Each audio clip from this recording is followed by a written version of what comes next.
She is 102 years old. Her hands are soft, her words gentle, and when she talks about the sound of birds in the morning, it's as if time slows down. I went to visit Dorothy expecting wisdom, but I did not expect to feel this much. She did not give me a list of what to do or what to avoid. Instead, she shared something far more powerful: her way of seeing life. And what struck me the most was how much joy she found in the smallest, quietest things. A warm cup of tea, a breeze through the curtains, the sound of laughter from down the hall. It made me wonder how many moments I had rushed past without noticing. In this video, I want to share with you the 7 most profound lessons I learned from Dorothy and from others who have lived over 100 years. These are not just tips for living longer. They are reminders of what makes life worth living. If you have ever felt like something was missing, maybe this story will help you remember what was there all along. Lesson 1: enjoy the simple things. Dorothy told me something that stopped me in my tracks. She said, "When I was young, I used to think happiness was a destination, somewhere far away, something I had to earn. But now I know it's right here in my hands." She lifted a warm teacup to her lips and smiled. That moment, that gentle smile, held more peace than any success story I had ever heard. So many of us grow up believing that joy must come from big events, promotions, vacations, perfect homes, flawless holidays. But the truth Dorothy reminded me of is this: most of life is made up of ordinary moments, and the people who live longest, the people who live best, are the ones who learn to cherish those moments before they pass. She told me how every morning she opens her window just to hear the birds sing, how she still feels grateful for the morning light falling across her kitchen table.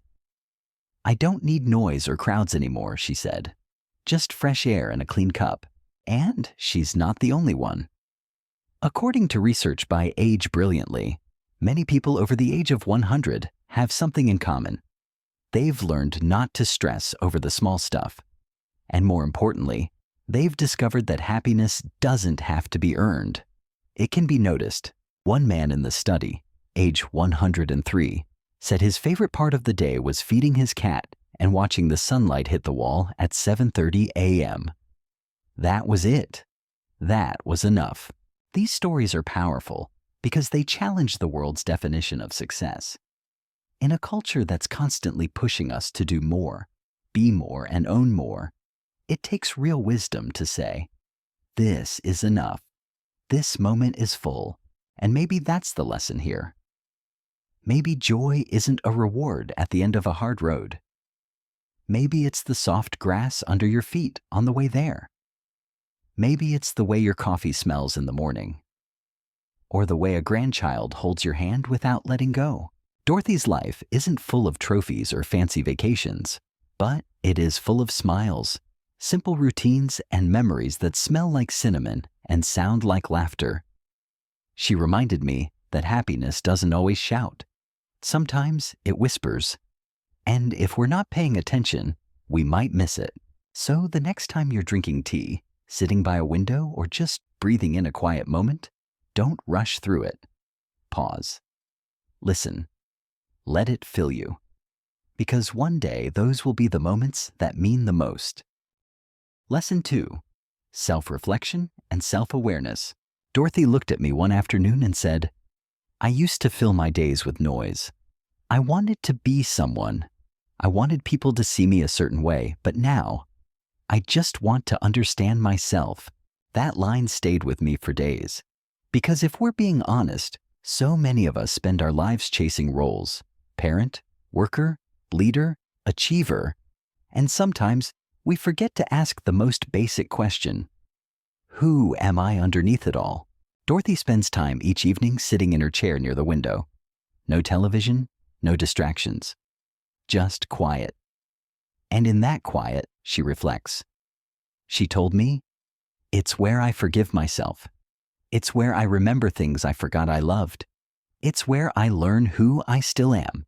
That kind of reflection, slow, honest, gentle, is a form of medicine for the soul.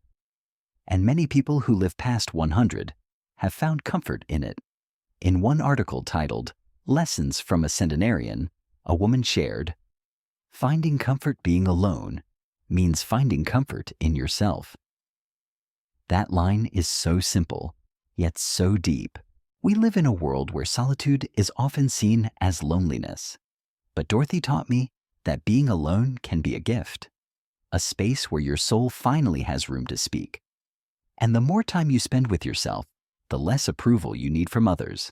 Self-reflection also helps us forgive. Dorothy said, "When I look back at old mistakes, I try not to shame myself anymore. I ask what I was feeling back then, what I didn't know, and that helps me grow instead of blame." That right there is wisdom that many of us never learn until it's almost too late. If you've lived a long life, you know this already. Not every choice you made was perfect, but every choice taught you something. About love, about limits, about letting go. And the only way to make peace with the past is to sit with it honestly, without judgment. So many centenarians advise spending time in silence, not to escape the world, but to return to yourself. Because when you know who you are, life becomes less about proving something and more about simply being. Dorothy told me that now, when she looks in the mirror, she sees someone she's proud of. Not because she was perfect, but because she finally understands herself. And maybe that's something we can all work toward. A version of ourselves that feels true, even in the quiet, even when no one's watching. Lesson 3. Relationships and social bonds matter. Dorothy laughed when I asked her about the secret to living long. She said, "People think it's diet or vitamins, but honestly, it's people, it's love, it's being remembered." She then told me a story about her neighbor, Mr. Ellis, who brings her fresh bread every Friday morning. "He doesn't have to," she said, "but I think he likes knowing someone's waiting for him." That's the thing about connection. It's not always about grand gestures. It's about showing up. It's about letting someone know they matter. According to interviews with people over 100 years old, one of the strongest common threads is a rich social life, even if it's simple. A weekly lunch, a phone call, a shared laugh with a friend. These moments build emotional strength. In fact, one study found that people who maintain regular social contact not only live longer, but feel younger. They're less likely to fall into depression and more likely to keep their minds sharp. Dorothy receives a call from her granddaughter every Sunday at exactly 11 o'clock. She waits for it like it's a holiday. "It keeps my heart open," she said, "even if we just talk about the weather or what she's cooking." She also writes letters, real handwritten letters. "They take longer," she smiled, "but they feel like hugs. And that's something we forget in our fast-moving world. Relationships don't have to be big. They just have to be real." Dorothy told me that when her husband passed away, it was the small connections that saved her. Her church friends who brought soup, the mailman who paused to ask how she was doing, the neighbor who waved through the window. These moments reminded her that she was still part of something, still needed, still seen. So often, as we get older, the world begins to forget us. But real connection says, "I see you. I remember you. You matter to me." If there's one thing Dorothy taught me about relationships, it's this. Don't wait. Send the note. Make the call. Knock on the door. Not just for them, but for you too. Because when we reach out, we're reminded that we're not alone either.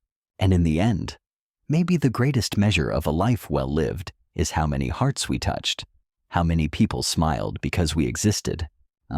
Lesson 4. Be present. Dorothy told me once, "I used to live 10 years ahead, always worrying about what might happen, what I needed to fix, what could go wrong. But now, I wake up and I just try to live this one day well." Her words settled in me like a quiet truth I didn't know I needed to hear. So many of us spend our lives either regretting the past or fearing the future. We carry old wounds, replaying conversations we can't change, or we worry about things that haven't even happened yet.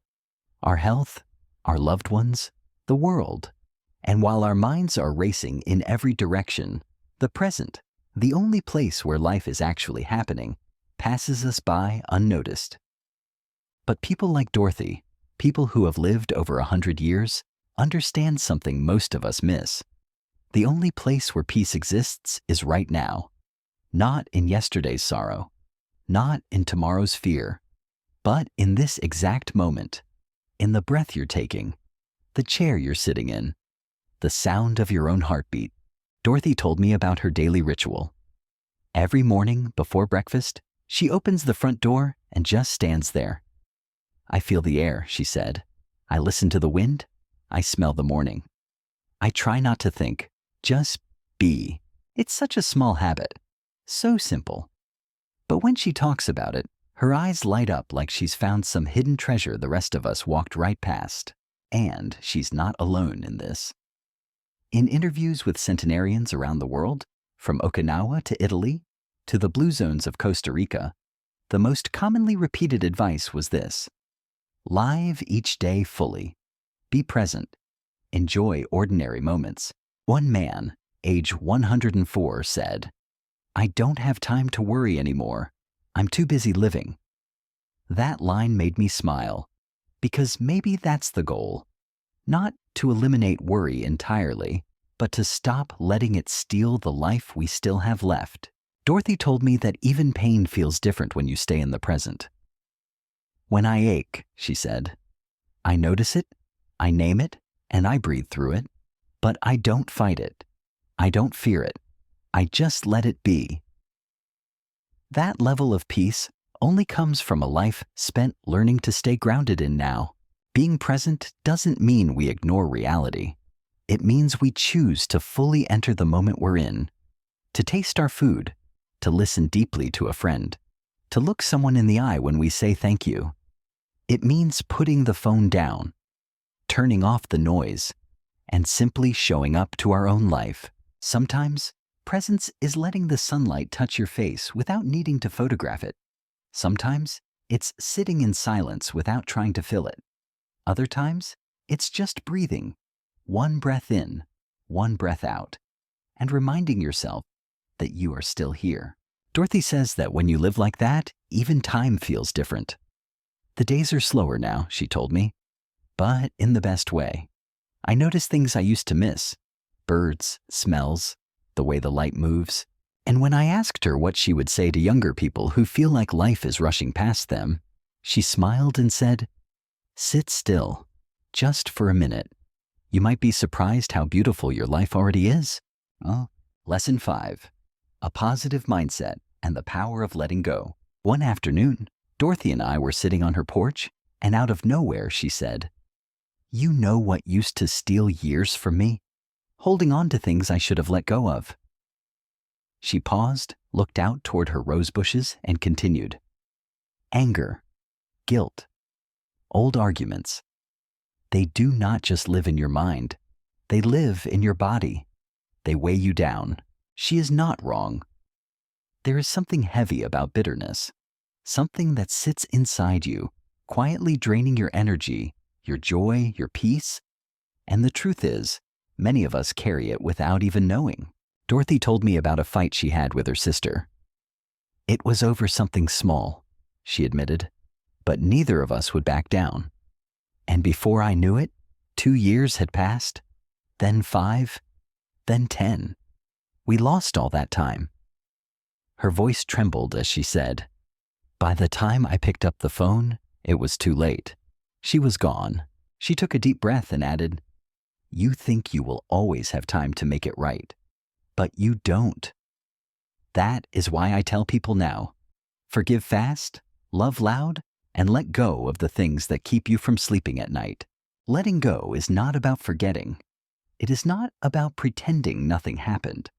It is about deciding that your peace matters more than being right, that your future deserves more space than your past is taking up. In the book Lessons from a Centenarian, there is a line that says, "Try your hardest to never have to be sorry for anything." That is not about being perfect. It is about being present and mindful enough to respond with kindness, to apologize when needed, and to live in a way that limits regret. Dorothy says that the older she gets, the more she understands that peace is a decision. Some days I still feel the old pain, she told me, but now I choose not to invite it in for tea. I let it knock, then I let it pass. This idea that we can choose peace is powerful. Many people assume positivity is something you are born with, but the truth is, it is a practice, a choice you make again and again, especially when it is hard. Dorothy keeps a list on her fridge called What I Still Have. It includes things like sunlight in the morning, the smell of clean sheets, laughter with my neighbor, one good leg, and hope. She updates it every week. That is how she stays grounded. That is how she keeps perspective. And it is a reminder to all of us that we can choose to focus on what is missing, or we can focus on what is still here. Sometimes, the most courageous thing we can do is release a grudge, or stop replaying a moment we cannot change, or forgive ourselves for the things we wish we had done differently. Letting go does not mean you lose. It means you win back your freedom. Dorothy says she used to lie awake at night, going over things she said 30 years ago. Now she prays. She breathes. She reminds herself, that moment is gone, but I am still here. And maybe that is the shift we all need. From clinging to what hurt us to holding on to what heals us. From carrying the weight of old wounds to making space for new joys. She smiled at me that day on the porch and said, the older you get, the more you realize joy is light, and you cannot carry it if you are full of heaviness. So if there is something you are still holding on to, a regret, a resentment, an apology never received, ask yourself gently, is it helping you grow or is it holding you back? Then make space for peace. You deserve that. Lesson 6. Stay active and keep learning. When I asked Dorothy how she keeps her spirits so sharp at 102 years old, she chuckled and said, well, I move, I stretch, I bake cookies, I read anything I can get my hands on, and I never, ever stop being curious. It was such a simple answer, but it held a powerful truth. Staying active is not just about physical movement. It is also about keeping the heart and mind alive. And according to nearly every centenarian I have read about or spoken to, this one habit, staying engaged, is one of the greatest contributors to a long and meaningful life. Dorothy still does light gardening. She has a small corner in her backyard with 3 flower pots and 1 tomato plant. That tomato plant is my summer project, she told me. Watching it grow reminds me that I am still growing too. She also knits hats for a local children's hospital. Her hands are slower now, her fingers a little stiff, but she says, it keeps my fingers moving and my heart soft. Every stitch, every row is an act of love and an act of life. Physical activity, even in the smallest form, helps keep the body strong. Dorothy cannot go for long walks anymore, but she does gentle stretches every morning. 10 minutes a day, she says. That is all it takes to remind my body we are still in this together. And then there is the learning. Dorothy is endlessly curious.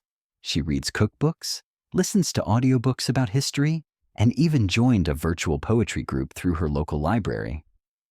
I never want to feel like I have seen it all, she said, because the moment you stop learning, you stop living. According to research published by Age Brilliantly, the advice to stay active and keep learning appears again and again in the lives of people over 100 years old. It is not about running marathons or learning 5 new languages. It is about engaging with life in whatever way you can, moving your body, asking questions, staying open. There is something deeply inspiring about that. Because even when the body changes, even when energy fades, the will to participate, to contribute, to explore, that can remain. Dorothy said something that really stayed with me.